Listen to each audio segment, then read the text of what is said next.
and welcome to Better Business Thanks to Fewer Bots. Today's awesome webinar is sponsored by Cloudflare and produced by Actual Tech Media. My name is Jess Steinbach with Actual Tech Media, and I am absolutely thrilled to be your moderator for this discussion. The conversation that we're joining in today is so important because bad bots can hurt your organization's content, data, branding, credibility, and your clients. Malicious bots not only put your security at risk, they can be a huge drain on resources, including your team. And the issues only seem to be increasing. So what do? Well, luckily, bot management can offer solutions for small businesses and large enterprises alike. And today, we're going to dig into these problems and solutions a bit more with some incredible experts from Cloudflare and their special guest from Forrester Research. Now, I don't know about you guys, but I am very excited to jump into this conversation today. So I am just going to zip through a few important points and get us on our way. First, I want to draw your attention to the questions section of your webinar console. Now, the absolute best part of an event like this is the opportunity to ask questions directly of the experts like we'll have with us today. So make sure to get those questions in. And if we are unable to get to your question during our live Q&A, don't worry. The Cloudflare team will be following up with you after the event. A quick reminder that the question console is also a great place to say hi and to reach out to the Actual Tech Media team. Now, if you have any technical issues during the session, knock on wood, of course, don't forget that a browser refresh should get rid of any of the usual tech gremlins. Okay, now skipping right along in your console there, I want you to look at the handout section right next to the question tab. You're going to see some exciting content to go along with the webinar today, including some awesome info about the Cloudflare bot management solutions. So click in there and check that information out. And hey, it's not just awesome content that we are giving away today. We also have a $300 Visa e-gift card as a prize drawing at the end of our webinar. Of course, you must be in attendance during the live event to qualify for the prize, and all winners must meet the Actual Tech Media prize terms and conditions. If you're not sure what those are, you can find the full T's and C's in the handouts tab. Just click in and scroll down to the bottom. You'll see those there. Now, I know that this crew will not need any additional nudging to ask questions, but hey, we love curiosity here. So today, we will also be giving away a $50 Visa e-gift card to the best question asked during the webinar. Now, keep in mind, again, the team will review all the questions asked after the event, which means if your question does not get read out in our live Q&A, there's still a chance to win. And as always, we will reach out via email to our lucky winner after the event. Okay, team. Now, I know that you are as impatient as I am to get started, so let's dive right in. I am so excited to introduce Dan Gould, Director of Product Marketing at Cloudflare, Neil Patel, Senior Technical Marketing Manager at Cloudflare, and their special guest, Janet Worthington, Senior Analyst at Forrester Research. Dan, Neil, and Janet, thank you so much for being here today. Dan, I think you're going to kick us off, so I will hand the mic over to you. Jess, thank you so much. And thank you to everybody for joining us today. I and Neil are really thrilled to have this conversation with Janet from Forrester. So very briefly, I'll actually begin by introducing Cloudflare, should you not be familiar with us. We'll then take a look at bots. And at that point, we'll actually bring Janet into the conversation. She can share Forrester's perspective on how organizations are tackling bots and even application security. And then lastly, we'll discuss how Cloudflare looks at bot management. And actually, Neil will show us how we do that in action. So without further ado, let's dive in. And, we like to ground many of our conversations with our mission. And that mission is to help build a better internet. And if you're familiar with Cloudflare, perhaps you've heard of our mission before. But really what this means is each and every day, we have to think and ask ourselves, how can we help make the internet more secure, more reliable, more scalable, more performant for everybody the world over? And really a key sort of aspect to pursuing our mission is continuing to invest and grow our network. It's the asset upon which we build and serve all of our services. And at this point, we're actually now in more than 270 cities around the world. We actually have dozens of locations in China. And really, a couple of the stats when we think about our network that really matter most for application security are the fact that we see some 32 million requests per second. In fact, that peaks at about 44 million requests per second. That is a huge diverse data set that we can, better train our heuristics with, better sharpen our machine learning with. And this really, means that we're blocking on any given day north of 115 billion threats.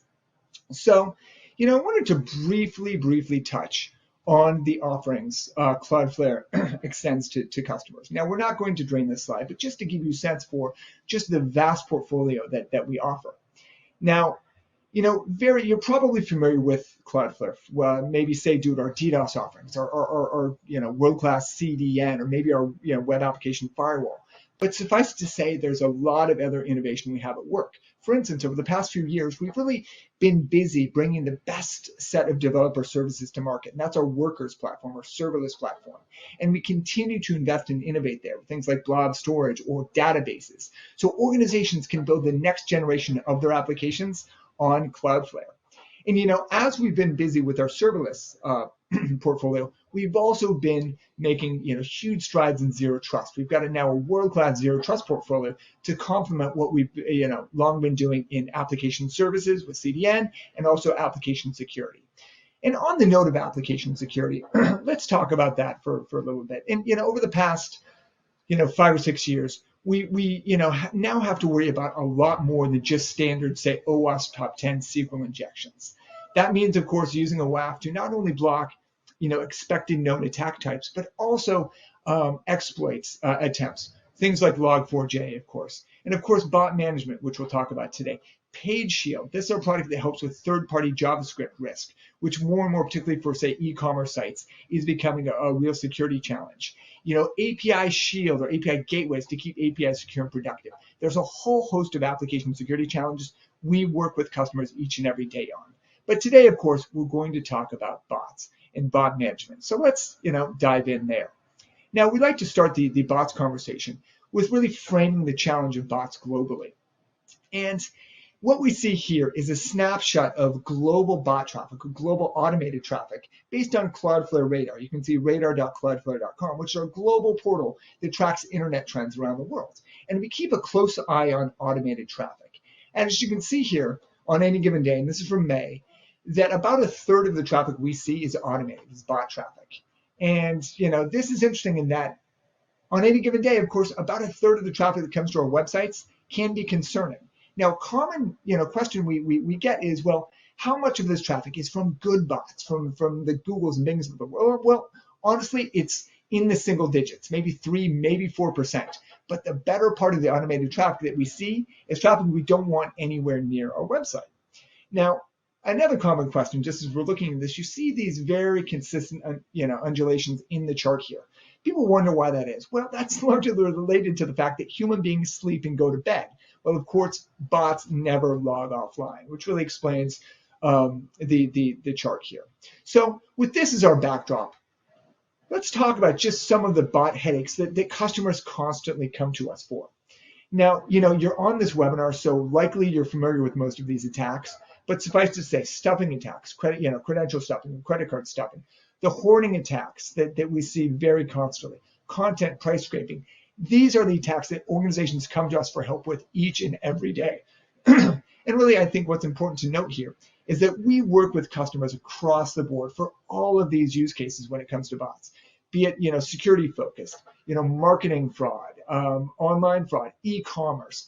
We work with organizations each and every day, given the fact that our bot management product has really been designed to help across the board. Now, I wanted to look quickly at a couple of bot attacks in particular before we hand things over to Janet. And the first is credential stuffing. And of course, we know that credential stuffing can be a huge challenge for organizations and can really shake confidence in a company's brand. Now, of course, bots, when they arrive, when a request arrives, they don't announce their intentions, what they're looking to do. So we can take a look at effectively where bots are spending their time, so to speak, to really suss out the challenge or scope the challenge of credential stuffing. So, of course, our organizations are indeed concerned with credential stuffing. So to get a sense for the scale here, we wanted to look at the traffic that our login endpoints receive, which is where credential stuffing attacks tend to occur, and compare that to the overall amount of bot traffic. Now we see that, bot traffic fluctuates overall, but it's typically, as we saw before, 35, 40% in that realm. However, when we look specifically at login endpoints, we see that the automated traffic numbers there spike up to 71%, which really reveals the ongoing challenge of credential stuffing that we have to solve for, given the fact we know that bots are targeting our login endpoints. Now, second, and this is something that is an ongoing headache for any organization that sells online, any e-commerce company, any online retailer who has, say high profile, low inventory products. And so in the context of inventory hoarding, we wanted to look at automated traffic patterns around a big shopping milestone. And that, of course, is Black Friday. We know that when we shop, bots surge. And so you can see, in fact, I should share a headline I saw last year just to show that when it comes to bots, reality can be stranger than fiction. We saw trends that parents were turning to bots. Parents here were turning to bots to get low inventory but very popular toys for their kids at Christmas last year. So this really illustrates how problematic bots are becoming. Now, I should note here, you see on the slide, that on Black Friday, we saw bots surge to about half the internet traffic we saw. So bots, in this case, are turning sort of the 25 days of Christmas into the 25 seconds of Christmas. And as you can see, bots surged to about 1 trillion, and we'll have 1.5 trillion bot requests on Black Friday, which is pretty incredible stuff. So this really starts to illustrate some of the challenges we're seeing with bots. But Janet, I want to bring you in here, and I know Forrester's thought a lot about this. So if you want to come in and start sharing, what Forrester's been seeing. Great. Yeah. Thanks, Dan, for having me on.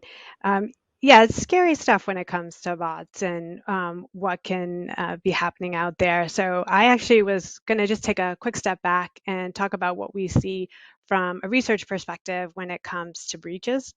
So every year we ask decision makers, how often do you think that your sensitive data was potentially compromised in the past year? And what's striking is that 2/3 said at least once. Then we had another cohort who said 54% that said between as many as 5 to 11 times. And then we actually had 25% or 1% that said over 25 times. And that is a lot when you think about it, those numbers. And I think it's important to know that, yes, breaches happen, but if we understand how they happen, then we can prevent them in the future. So we asked those folks who said at least once that they had been breached, how did it happen? And 38%, which was the majority, attributed to external exploits. The rest was internal exploits and stolen credentials. But we never stop there. When we continue with follow-up questions because we always want to know more.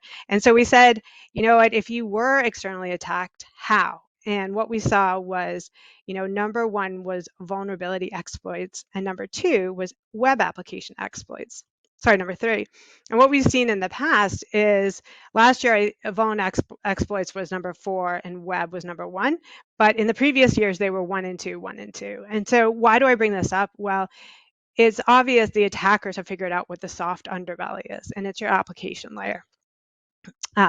So it is something that firms need to be aware of. So it's not going to surprise you then, Dan, when we went out and we asked those security decision makers, hey, what are your top initiatives for this year? And number 1 was application security. That's not to say that the other, items on this list aren't important. Ensuring your identity and access management is up to speed and having better security intelligence, those are all important. But security professionals know that the attackers have figured it out. It is at the application layer. So how do bots fit into, application security? Well, I think Dan already talked about a couple of the headaches that you can have, and they do use some security vulnerabilities, but they also just use normal human behavior. And what that can mean is they can hoard inventory. So I might not be able to purchase something that I want. I might be blocked out of a website that I'm trying to get to. My account might get taken over. So those are all ways that bots can, hurt the normal end user. And one in particular, sort of more of a fun one, I would say, is, as people are going back to restaurants, there are people popping up online saying, hey, I'm getting on at 6 p.m. right when the reservations release, and I cannot get a good reservation at this new popular restaurant. I did myself try to do this the other day, and I was not able to get one at the flashy new restaurant in Boston. And I just thought it was my bad luck, but it turns out it's bots. And not only is it bots, but there's actually a script online that, somebody wrote and said, hey, here's the steps to go and get the best, reservation. So, we can see bots are kind of popping up everywhere. And that's sort of a fun one. If I don't get my reservation at the swanky restaurant, that's not that big of a deal. I'll just get takeout. But recently we've heard that bots are now hoarding baby formula. And that's a tough one to hear about. Dan, these are some of the things that I've heard. Do you hear about any of these types of issues? Yeah, no, indeed. And, all of these data points fit together. And I think about, that first slide you shared with us, Janet, about the data breaches. Well, turns out, many of those breaches will compromise credentials, and those end up on the dark web. Those are snapped up by bot operators, bot attackers. And of course, those fuel those credential stuffing attacks we were talking about, right? And so indeed, there are many challenges here. Now, what's interesting also is that, we talked about application security, right? And the fact that I think this goes to what we were saying, that application security now is bot management and everything else, like a web application firewall, et cetera, given the fact that application security overall is a top concern. And yeah, look, the bots, the booking reservations, this is a fun one, but I think, really is challenged that by and large, it's not so fun. And I think we'll talk about this a little bit more, but it turns out it's not that hard to get a bot up and running off the ground. And so we don't anticipate this getting much better, at least in the short term, given the fact that it is getting easier and easier for people without technical acumen to start using bots.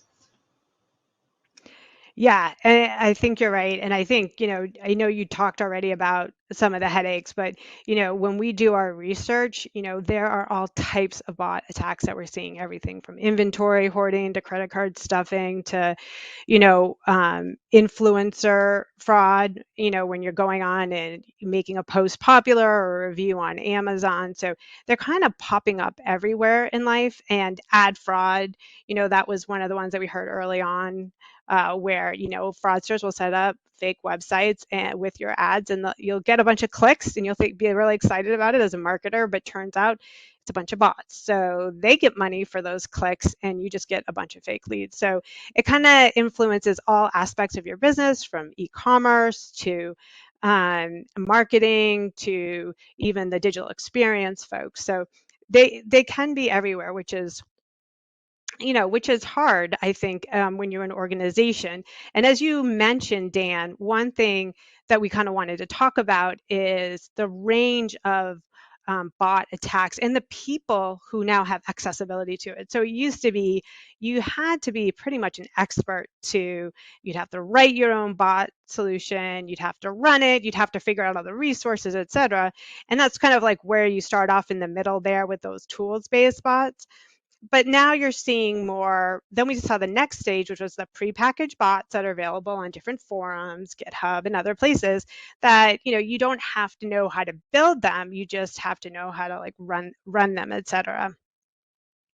And so I think we started seeing those pop up. And then interestingly, because we are an e-commerce world, we're now seeing bots as a service. And I think this one kind of floored me a little bit when I saw that, because what's happening is the people who have expertise are setting up platforms where they will host the bots on your behalf, and you subscribe like you do to a Netflix subscription, and you say, hey, I want to use these bots, and maybe I run them against a website, maybe I'm trying to grab an item, or maybe I'm doing some price scraping on one of my competitors. There's different things that I might use it for.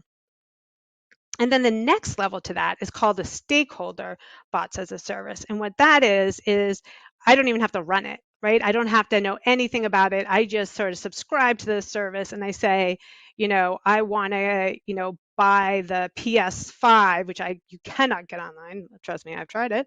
And it will go out and grab that for you. You get the inventory item that you wanted, and the person that's hosting the bots as a service, well, they make money as well. So it seems like a win-win for them. And then the final level, which is the most sophisticated and probably the harder ones to get at, is when you're using bots for that use AI or machine learning. And the reason those are important to talk about is because they can learn to get around defenses. And Dan, I know you'll talk a little bit more about why bot management is so important, but this is one of the reasons, is because you have this level of sophistication from people who don't really know anything to to AI and machine learning, and they're just, it's now democratized. More people can get into bot management, so we're going to see a lot more of it. Yeah, just Dan, do you have any thoughts? yeah. Oh, sorry, go ahead. Yeah, just to chime in there, we take a look at some of the gig work platforms, Janet, and people offer their services to effectively string out bots for $20, $30, $40 or euros.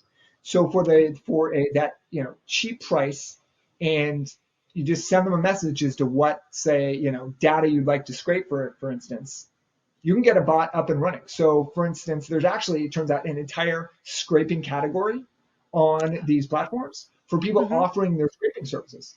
Hey, I'm skilled in Python, I'm a developer, just let me know what you want to scrape and I will get it done for you.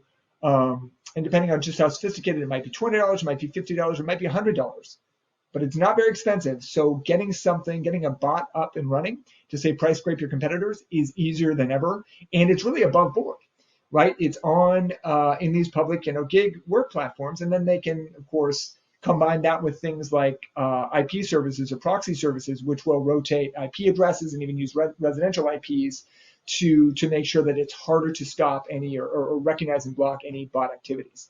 So, yeah, we've seen this too, and bots, unfortunately, are becoming democratized. Yeah, no, and it's interesting that you are talking about how we're seeing more bots out there in the wild in the different ranges as well. And what we do too is, one of the things that we ask about is, if you are going to buy a bot management solution, what are you hoping to get out of it? And so these are, what people are hoping to block against, and it's not going to be any surprise to anyone, right? Credential stuffing is number one, right? Because this does a lot of damage to the individual end user. It can do a lot of damage to your company in terms of having to refund, et cetera. So this is definitely a number one area for people. But we're also seeing things like, making sure you can protect against ad fraud, you can protect against, e-commerce attacks, DDoS. There's like a number of ranges that we see here in this list. But the second one, I think, the one that's at 80%, that's interesting, is that regardless of, what concerns people have about, the bots that are attacking them, they don't want to ruin the experience for end users, right? I mean, if you're spending all day trying to figure out what's the difference between a traffic light and a lamppost that kind of looks like a traffic light, well, you're just going to leave that website. So, that isn't something that, as an organization. So I think it's really important that when we talk about bot management, we're also, understanding that there's a lot of complexity that goes into it. So, who is adopting bot management, and what does that look like? So we asked this of security professionals in North America, and we said, here are some of the application security protection tools that are available. Give us an idea, are you adopting them? Or in the dark green, are you planning to adopt? And as you can see, bot management is right there at the top of what people are planning to adopt in the next 12 months. And I think what we're seeing as well is that not only are people planning to adopt it, but many folks have already adopted it. And I think that goes to the fact that I think bots have been around for a while, but I think that they're growing in the level of sophistication. And so I think we're going to be seeing in the next year or so, I think we're going to see even more people adding this to their list. And talking about adding it to their list, one thing we're seeing as well is that people start off with a bot management tool and they may be only protecting a portion of their external applications. And that's good, that you have to start somewhere, and you want to make sure that you understand the technology and that you can get it up and running. And so that what we see though over time, and what we're predicting for next year, is that over 50% of people are going to be protecting all of their external facing web applications. And so I think that's important, because we're seeing that more and more people are putting the time and the effort into not just protecting what they think is their one or two most important applications, but their whole portfolio. And as we know, all your applications, no matter how common they may seem, or not not as interesting to the end user, they are still a location for attack. So Dan, you might ask me, well, who are using the bot management tools? And you probably even know better than anyone, because you guys have a lot of different customers.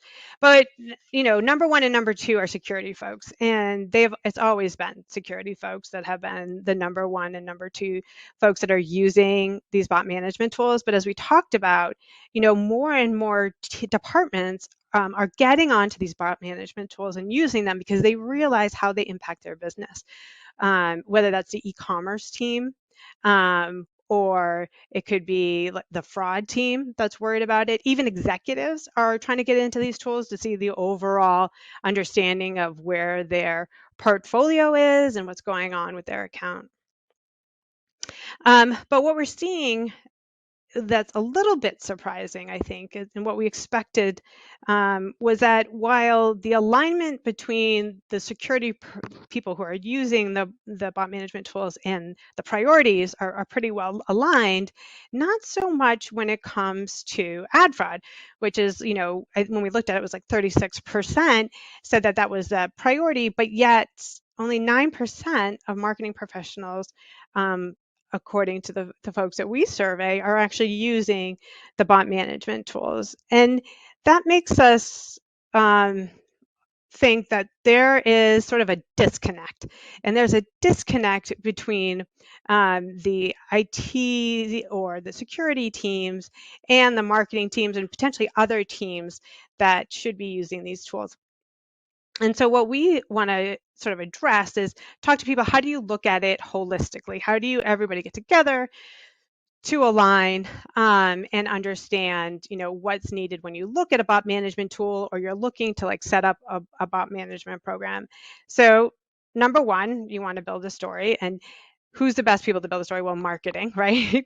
And they'll build it from usually a positive point, like, hey, we'll get better leads, right? We won't be wasting as much of, we'll be able to find ways to, have better opportunities to spend marketing more proactively, right? And then the next thing you want to do is really get marketing and security tend to have different goals, right? Typically, but you need to align on the KPIs so that when you present it to management, you're presenting a cohesive solution. The next thing is who are the roles and responsibility for what? So when it comes to who during the purchasing, the operations, if there's an incident, who's going to respond to that incident? If you have to set up policies, who gets to make that decision? Well, that's also something we suggest that you do as well. Before you go into, a bot management solution, so that everybody can get the most out of it. And then the last thing is fighting crime is everybody's job, right? So getting everybody on the same page, whether it's marketing or e-commerce and security, all to fight those bots. So we also want to look at, what industries are adopting different bot management tools. And what we see is that, interestingly, we're seeing utilities and telecom, they're up there, right up there, and they've been up there. And I think the reason is that they understand that that their business will be and can be affected by bots. And we're seeing media and entertainment, which, isn't, they're a little bit lower at 65% that have adopted and 18% planning to adopt. But they also, in the recent years have seen more and more bot attacks, and then retail and wholesale. Like, let's face it, it's 69% said that they've been adopting it, they have it or they're going to be expanding it, and 17% said they're going to be adding it in the next year. Well, with all the hoarding and, if you're, a big brand shoemaker and you just drop your most recent sneaker and a bunch of bots go on and buy it, well, you know who's making the money? Well, those attackers are, because they're going to sell it up at a much higher markup on other sites. And so, and it also damages your brand reputation to know that, you can't get the shoe from the actual company. You have to go onto these online sites. So what to do when you're fighting bots, right? So number one, like what we talked about before, you want to get everybody in the same room, all the stakeholders together. Number two, you want to make sure that you're planning for events. So like if you are that big shoemaker, if you're going to have a lot of people, coming to your site, well, if you're going to have a lot of customers, guess who else? You're going to have a lot of bots, and not the good kind. So prepare for that. And then finally, as you talked about, Dan, with like scraping, there is a lot of information that you put out there on the internet, and just be conscious of whatever you put out there. It's possible that that information can be scraped by malicious actors and potentially used against you. But knowing that, I know that there's a lot of things that bot management tools can do. So when you look for a solution, just make sure that you get everybody together, that you understand all your use cases and your requirements to make sure that whatever you purchase works and aligns for the whole business and not just one of your personas. So that's kind of what we've seen at Forrester and some of our research. So I'm going to turn it back to you, Dan. That sounds great. And Janet's very interesting insights. Thanks for sharing that. I'm going to transition to really how Cloudflare looks at bot management. I'll talk about it a bit, and then Neil will show us bot management in action. But at a high level, we'll talk about this in more depth. But we've got multiple layers of bot detections at work, and we couple that with really granular visibility. Now, I should really note that when we think a lot about really sharp bot detections, we also never lose sight of network performance. And due to this emphasis on performance, we have a median latency of less than 0.3 milliseconds, which is nothing. And then naturally, of course, we've spoken about application security overall, as Jim has laid out. And our bot management solution is fully integrated into the rest of our application security portfolio, such as our WAF. So as we keep talking here, let's talk about the foundation of good bot defenses, and that's analytics and visibility. We actually built a custom in-house bot analytics dashboard. And we'll see this in the demo momentarily. And in that dashboard, customers can see or view every aspect of bot management. There are visualizations, there's metadata, and it really shows a distribution of bot scores for all requests. Now, in that dashboard, you can slice and dice, you can filter by IPs or ASNs or JA3 fingerprints, and again, we'll see this in action. Very interesting stuff. Now, with the visibility in place, of course, we then think about the layered bot detections that all work together. And we'll quickly chat through these. On the left, of course, we have good bots. We have an easy way to verify the bots you want to allow to hit your site. Now, with that in place, we then think about heuristics. And we look at every request and match it against a database of malicious fingerprints. If no bot or no threat is found, we then pass it along to our anomaly detection engine. And this is effectively unsupervised machine learning that really understands the baseline of a domain, its traffic, and then can find outliers based on that domain. Now next, after that, we run supervised machine learning. And this, to a large extent, is the core, the heart of machine learning. Now, we see at Cloudflare about roughly 1 trillion requests a day. And that vast amount of data we can use to really sharpen our machine learning detections and really guide them, just given the fact we've got this enormous, vast, diverse data set. And ultimately, with our machine learning, we process roughly 50 signals for every request to generate our bot scores. And then lastly is our JavaScript fingerprinting. And this is optional if you do want to call on this. And this is really good at doing things like identifying headless browsers. And we actually inject a tiny bit of largely invisible JavaScript client side. And that really helps us understand the request just a little bit better. And so, with the detections in place, we also want to talk about, the fact that not only we're stopping bad bots, but we want to do this with as few false positives as possible. And also, as Janet mentioned, we want to do it without making internet experiences awful with things like CAPTCHAs. And of course, naturally, you won't be surprised to know that we offer a myriad of attack responses or bot responses. That can be alerting, blocking, allowing, challenging, bypassing, or even rate limiting, actually by bot score. But really, what's interesting here is talking about challenges. And that's, of course, when we want to just triple check that a human is indeed a human. And that, of course, is where we're going to start. And that's with managed challenges you see here. And it turns out, actually, Cloudflare did the math on how much time we, humanity, spend solving CAPTCHAs every day. And it actually amounts to 500 years a day solving CAPTCHAs to prove we're humans, right? And, of course, that's a lousy experience. Nobody likes CAPTCHAs. So we thought we'd do something different and replace it and build something better. And that's where the Cloudflare Managed Challenge comes in. This is an industry first. Nobody else is doing this. And we do this to lead the world to a future without CAPTCHAs. Now, today we actually are using Managed Challenge as our default option. And at this point, we're serving 90% less CAPTCHAs. So 90% of the time, we don't have to serve a visual challenge, a CAPTCHA. And of course, that leads to a much better web experience. And of course, this fits firmly into our mission to help build a better internet, right? And again, I mentioned legacy CAPTCHAs are no longer our default option, but rather managed challenges.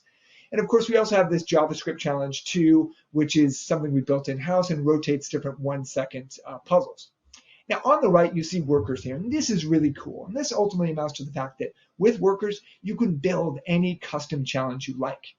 And when we think about bots, something we can do is use the bot score in our challenge. And if we do detect a bot, what we can do, say, is build a response, a custom challenge that serves dummy data, for instance. So, for example, if we detect a scraping bot, instead of serving legitimate traffic, we'll serve it dummy data to undermine the entire bot scraping operation. Really cool stuff. So very quickly, I'm going to hit on a couple of slides about really, why Cloudflare is unique, why Cloudflare is better. And then, of course, we'll hand it off to Neil to see things in action. Now, for starters, I mentioned we see some roughly 1 trillion requests a day. And each and every request we use to sharpen our heuristics, to constantly improve our machine learning, meaning our bot management customers, a subset of our overall customer set, are protected by each and every request from each and every customer, meaning sharper, better bot detections that are great today and get better all the time. And then just a few points we want to really hammer home. There are no trade-offs, meaning we never believe that there should be a trade-off in performance for security. As I mentioned, our latency is negligible. And of course, complexity really is something we never want to trade off either for good security, meaning you don't have to bother with SDKs, there's no code required to get up and running. Now, I've spoken about the vast amounts of data we ingest each and every day, and this indeed strengthens all of our detection methods, meaning we've got sharper bot detections. And lastly, on the right, we see the fact that we're easy to get in place. Most deployments take for overall Cloudflare can take less than 45 minutes, if even a half an hour. Very easy to onboard. And even if you're under attack, we can do it in even less time than that. And of course, we actually, once you're onboarded, we can indeed give you retrospective analytics to bots. We're looking at each and every request that hits our network. And once you onboard to bot management, we can give you recent bot analytics even prior to onboarding, so you understand the scale of the bot challenge you're facing. And of course, we've got very intuitive reporting in the Cloudflare dashboard, which we'll see right now as I hand it over to Neil for a demo. Thank you, Dan. Hey, everybody. Thanks for having me. I'm going to dive right in here and take you through Cloudflare's bot management solution. So, Dan, just give me a really quick shout. Everything's visible? Let's see. It's visible now. All right, awesome. So, like Dan was saying, everything about bot management starts with understanding the landscape, right? Understanding what you're up against. So if we look here in the security dashboard for bot analytics, this is what you're going to get as a Cloudflare bot management customer, right? The first thing is understanding the distribution of bots in your environment. What's human, what's not, right? And as Dan described, as Janet talked about, this is not a binary decision. It's not yes, it's a bot, no, it's not a bot. There is a very heavy gray area in which our anomaly detection machine learning models really do a good job of helping you identify the likelihood of something being automated traffic or actual human traffic. And that's seen here in our bot score distribution. Now, this is a closed environment, so there isn't a heavy volume of traffic, but in reality, you can see already there is a nice little swell towards the edges, the likely automated and likely human. That's because that's that machine learning, that's anomaly detection at work, right? Being able to very, very nicely categorize things as likely automated or likely human, giving you the tools and the power to act on that. And you can see this view is separated based on whether it's guaranteed, we know for sure it's a human 99 bot score, or we know for sure it's a bot, a score of 1. Further down, we give you much more information about the data distribution, right? This lets you understand where the requests are coming from. And based on the scoring, you can filter the details about those requests, right? One of the things I want to call out is this JA3 fingerprint. It's a full SHA of the JA3. And what this lets you do is it lets you identify requests not based on, where they're coming from, what ASN, what IP, what user agent, but the actual mechanism to generate or to negotiate the TLS connection. And this is really powerful because a managed bot provider or some sort of distributed bot network could be using more than likely the same software to generate the requests, but it's coming from everywhere in the world. It's coming from all different places. And it's sometimes a struggle to kind of protect yourself against those kinds of distributed attacks. Block this ASN, block this IP, block this IP, block this IP. But then they'll just pop up something else. So they're like Dan said, they'll choose a different, IP space. Whereas with the JA3 fingerprint, you could almost really, really quickly, we saw customers do this, where just immediately with a single action, just terminate all of the bot attack. Now, how do you take action on this information? It's actually incredibly simple. So what I'm going to do, for example, is look at our bot score distribution for anything below 30. First, I'm going to filter the data to see any requests coming in that have a lower than 30 score. And what that's going to do is it's going to filter all of the data for me. So it's going to change my distribution. It's going to change the details about the attribute. And I'm going to also add a filter for this specific JA3. So what this is going to do is it's going to tell me the IP address is coming from, the paths that it's going to, the user agents, all that good stuff. And then what it'll let me do, since everything is really being categorized in as automated, it's going to let me act on this directly from the dashboard. So I can click create firewall rule, and then you can see everything was filled out for me. The bot score being less than 30 based on my slider distribution, the JA3 fingerprint.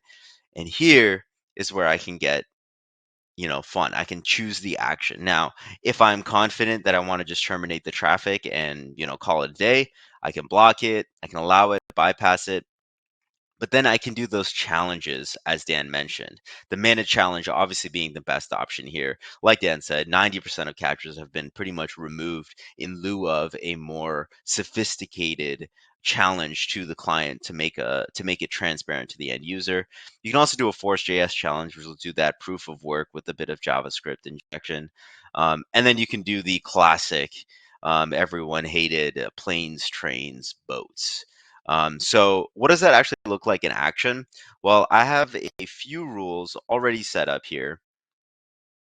And if you see, I've created one that's going to challenge us with the JS, so you can see what that looks like, one that's going to challenge us with the legacy, and one of the new managed challenge. Now, I'm going to show you these in action, and then I'm going to come back to the screen to talk to you a little bit about the information you can get. So to start, you can see if I eject if I hit as a bot for the capture rule, I'm asked to choose, pictures. And if, blurry, don't have my glasses, I don't know if that's a boat, maybe that's a plane, maybe that's a bus, got to choose, right? If I am triggering on the JS rule, you can see it's just checking browser before accessing. It's automatic. It'll just redirect you cleanly back through to the website. The managed challenge is where it gets really cool, where the end user, gets to a link, bit of work happens, don't really think about it. And this is doing all of the work in the background to prove that the user is actually a human. And then you can see here, lo and behold, the data came back, right? Because I was a human. It's me on a browser. I'm not, I'm not some bot scripting the request.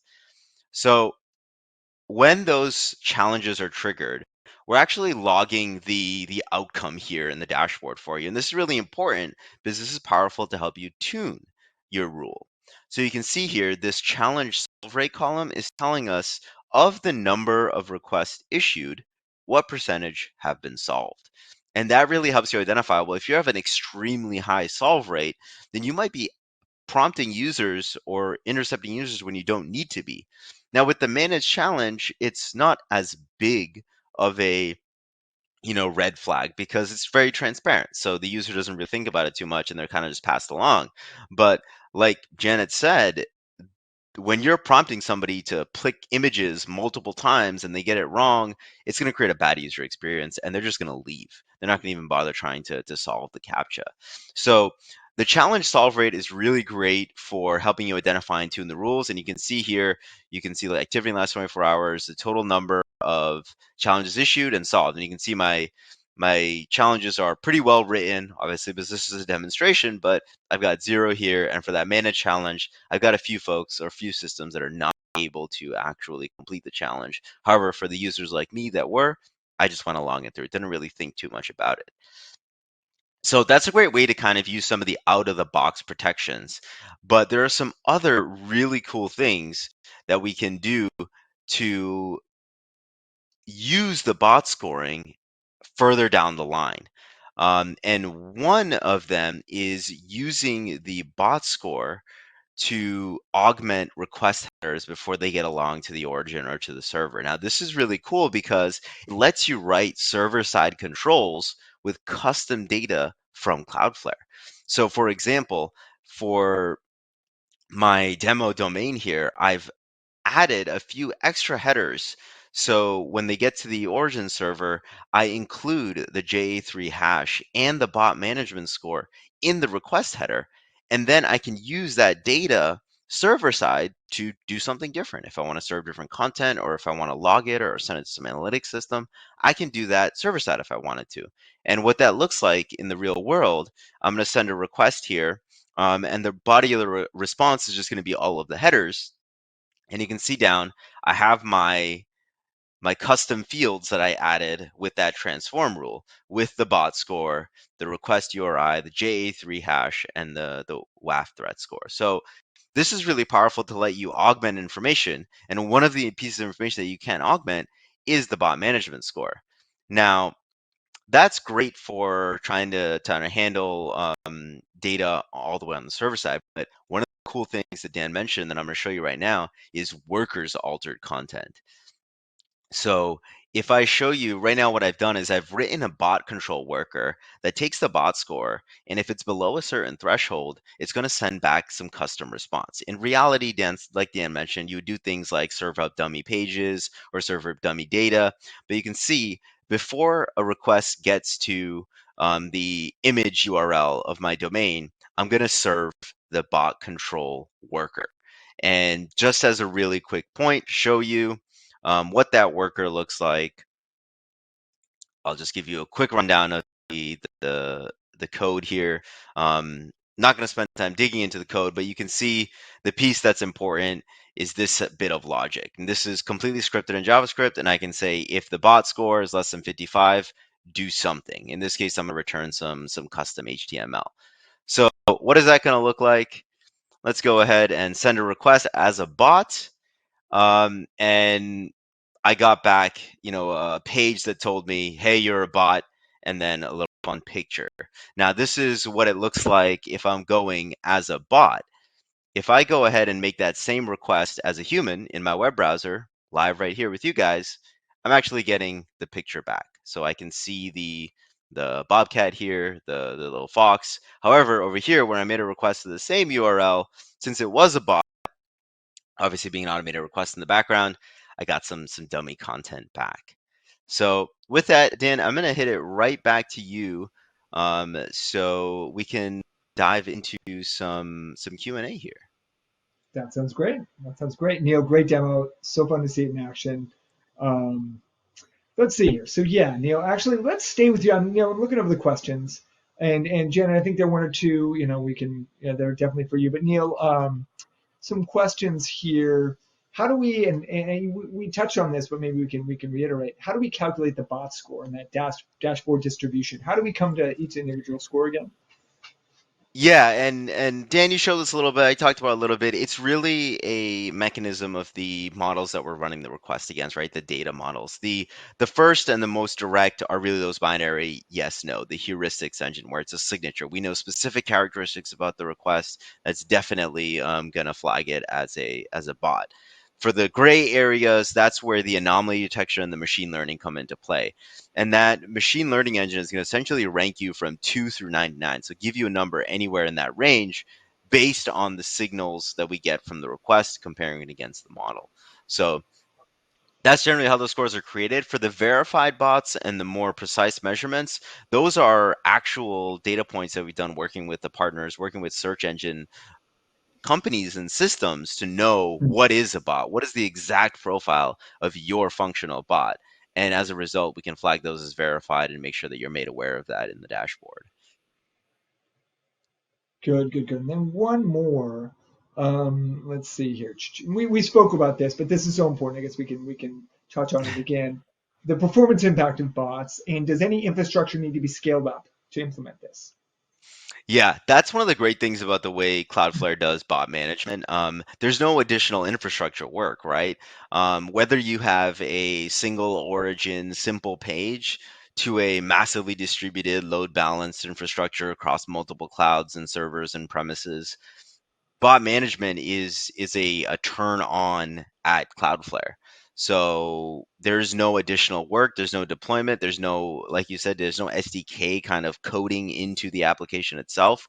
We occur at technically at the reverse proxy level, we front the request before it even gets to your origin. And since we do that, we have the ability to do all of these security controls, the content customization with workers, the injection of data into the headers, all of that without any extra work on the infrastructure or the back end.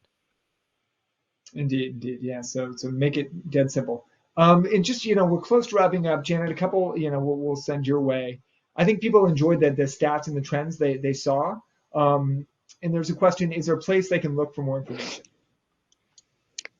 Oh, thanks. Yeah, I mean, I could talk about the stats and the trends all day, but we do have recently released the State of Application Security 2022, and I'm just gonna pop a blog link into the chat. So if you guys want to kind of get a sort of a little taste of what that report has in it, feel free to read the blog and follow up. Got it. And then lastly, well, you hit on this. Somebody said, we're considering bot management. Do you have any advice? And I think you hit on that in your last couple of slides. I don't know if there's a too long, didn't read, 15-second version. Yeah, no, that is, yeah, I mean, I did it very quickly. I think I talked really quickly, but, if you want to know more about how Forrester thinks about bots and bot management, we've recently released a wave. My colleague did that. She worked really hard on it. So there's a blog announcing that and the different, capabilities that go into bot management tools. And Dan, you guys touched on a lot of them, but it's a nice read. Great. And that's terrific. So Jess, I'd like to bring you back in. I think we're going to leave it there for today, and we can bring you in to conclude things. Well, that sounds great. Yeah, guys, that was awesome. What an incredible conversation. Janet, I did just push that link live to everybody, so hopefully everyone has that in the chat box. Go check that out. I love the call to action that fighting crime is everyone's responsibility. I feel pumped up. I'm ready to go fight bot villains now. Well, I do wish we could keep going, but we are a little short on time. Dan and Neil, I do just want to ask you guys, if somebody has just totally fallen in love with Cloudflare, which I'm sure the entire audience just has, and they're ready to dive in, how do they get started? So good question, Jess. And there's a link we shared in the chat to our bot management solution page. go ahead, check that out. And there's a way to, in one click, get in touch with us, and we will be happy to, talk more about our solution, and maybe even get a demo set up, and get you, in better shape with respect to bots. I love that. Well, thanks, guys. Thank you so much for being here and for hanging out for that Q&A. That was really wonderful. Sure thing. Thanks, Jess. All right. And just while we're kind of wrapping up here, if you guys do want to head to that handout section, the very top link in the handout section, that's the one that Dan just mentioned. So make sure to click on that, go do some exploring, lots of great info to check out. Again, thank you to our incredible presenters today. My brain is just full of information, and I'm really excited to go dig in a little bit more. So I'll be clicking around in that handout tab with all of you guys as well. Before we head out for the day, we have one more extra little bit of awesomeness to add to an already awesome event. We're going to go ahead and do a prize giveaway. Okay, so today's winner of a $300 Visa e-gift card is Christian Donahue from California. Christian Donahue from California, you have won a $300 Visa e-gift card. Congratulations to Christian. As always, we will be in touch with you about claiming your prize after the event. And with that, on behalf of the Actual Tech Media team, I want to once again thank Cloudflare for making this event possible. And just a huge thank you to Dan, Neil, and Janet for an absolutely fascinating conversation today. And hey, sending a big high five and special thank yous to all of you for attending, asking some awesome questions. I saw some great questions coming in. Again, a reminder that Cloudflare is going to follow up with anyone that we didn't actually get to connect with in the live Q&A. These events are so wonderful to be a part of because they give us this opportunity to connect and explore these innovative new ideas together. I know that I have learned a ton, and I hope you all have as well. I can't wait to see you all at an event again soon. Until then, have an absolutely beautiful rest of your day.